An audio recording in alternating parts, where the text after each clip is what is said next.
Afternoon, guys. Thought I'd give you a bit of an update, I suppose, on the old pond reactor. Been running now since I think it was the middle of January. In fact, I think it was the 14th of January we put it on. It has worked. It's definitely worked.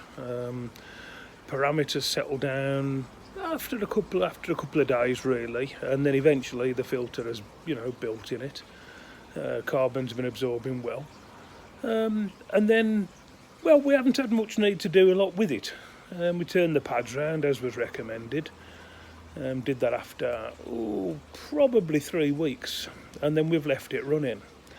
Well, we've all of a sudden developed water clarity issues, so we decided to have a proper look at see what was happening to it.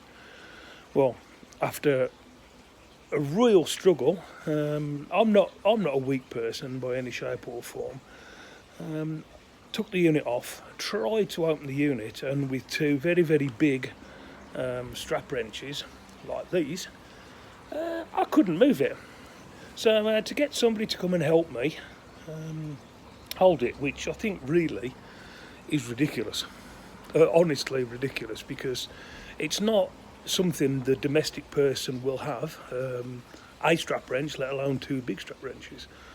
And then there's the unreasonable force to open the unit. Quite shocked really. I mean, we had problems with them leaking, and the tops were changed, and you'd imagine these compression gaskets would not be so tight, I think is the best way to do it, is the best way of saying it without selling the product short, because the product has worked. The product has definitely worked. So with that in mind, I do actually recommend the product. I think it would be good for new ponds.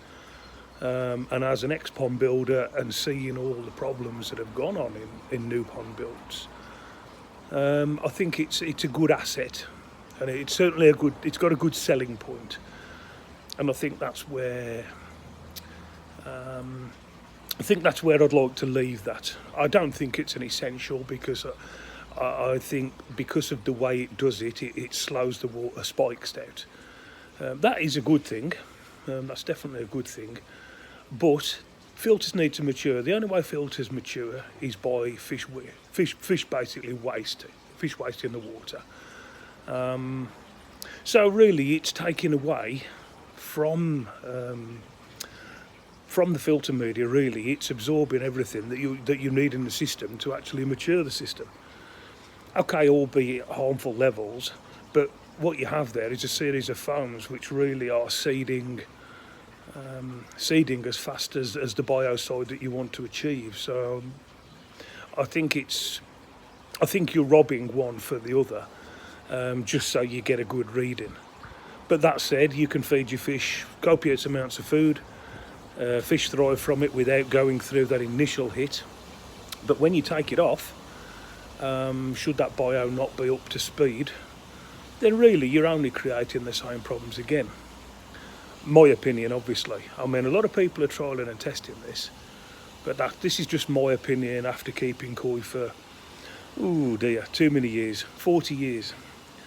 So we've had a lot of ponds, we've seen a lot of filtration units go through over time, from the basic under gravel filter to the box to the revolutionary bottom drain and vortex and so forth, and now we're in the drum era, obviously, a drum and shower. So yeah, which we like. We do like drum and shower.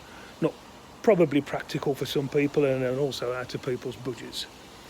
So yeah, I'm waffling, sorry. So going back to the initial conversation, or the initial subject I was talking about, is that there unit. If you can see it, can you see it?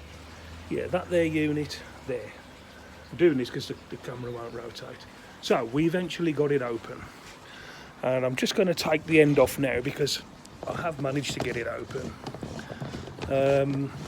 What people need to be aware of is that when you open that unit, I'm lucky, I've got another unit and I've actually put a replacement on there. I've put another one on besides this one. But this unit should be full to the top to about here. Look at the compression in there. I hope you can see that. So all of that media has compressed down down inside the tube, and it was starting to give me flow restrictions, which I hadn't actually noticed because of dropping it under the water. I didn't want to chill the water. Obviously, your heat being a premium this time of year in pond space. But the only reason I decided to check it this morning was because I got a cloudiness to the water. Now, at the moment, as you can see up there, I'm in the middle of taking the roof off the house. So I had an initial thought that I dropped a load of rubbish blown in and polluted the water, which is obviously not good. So after checking parameters, they were all right, but the fish had been bouncing a bit.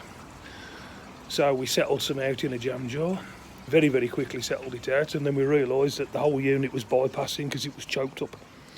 So took it off. We're now starting again with a fresh unit, and yeah, I'm going to carry on because the job it does is a good job, as I've said before. So we just sort of touch base. I've waffled on a little bit, probably a little bit too much really, but yeah, good unit.